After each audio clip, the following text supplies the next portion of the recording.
All right, I want to take a look at part one of 7.3 FRQ number one. And they gave you this derivative, and they ask you to find the second derivative, which of course really means we just need to find the derivative of that.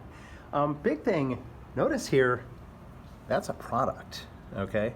So we're going to have to do product rule. The other thing is, of course, the square root is the same thing as a 1/2 power. Let's do this. The derivative, of course, is going to be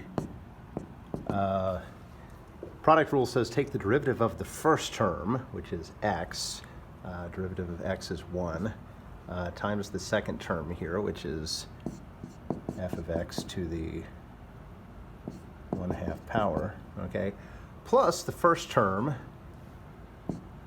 times the derivative of the second. Okay, now if you go back up here, the derivative of the second, we've got something to the 1/2 power, okay? So that's gonna be a product rule, right? You're gonna have 1/2 coming down in front, you're gonna drop your power by 1, okay? So you're gonna have a 1/2 here. Remember when you do the product rule, the inside function doesn't change. Okay, so I don't know what's going on with f of x, but it doesn't change. Your power drops by 1, okay? Remember, you always have to multiply by the derivative of the inside function, okay? And they love this on the AP exam. The inside function there is just f of x. Its derivative is f prime of x, okay? Don't overthink it. Now, the follow-up to this is we're supposed to take this derivative and we're supposed to find the value of f double prime of 3, okay? So filling in a 3 here for x. We're going to fill in a 3 here for x. Okay, we're going to fill in a 3 here for x.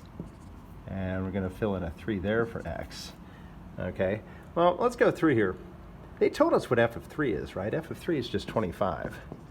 Okay, so I'm taking 25 to the 1/2 power. That's the square root of 25. That's just 5. Okay. Same thing here. This f of 3 here is just going to be 25. Okay, it's being taken to the negative 1/2 power. Let me copy a few things down here. So we've got 5 plus 3 times 1/2 is going to be 3 halves. So 25 to the 1/2 power is 5. Remember, negative exponent is reciprocal, so it's going to be 1/5. Okay. And then we have to multiply by f prime of 3. And on the surface, you're thinking, wait a second, what? F prime of 3? But if you go back over here, you realize they gave us the original f prime. So we really should just be able to sub a 3 in here, okay, to find f prime of 3, right? And so anyway, f of 3 is just 25. This whole thing is 25. 25 to the 1/2 power, of course, is 5. So we're really taking 3 times 5 and getting 15.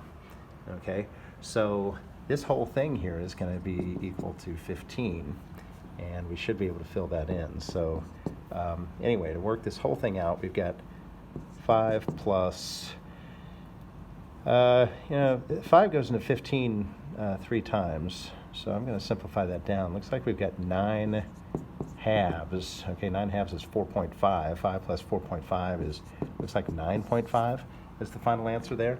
So again, the big thing here is they're always going to make things look a little bit different on the AP exam. And the big thing here is, do you know how to take a derivative?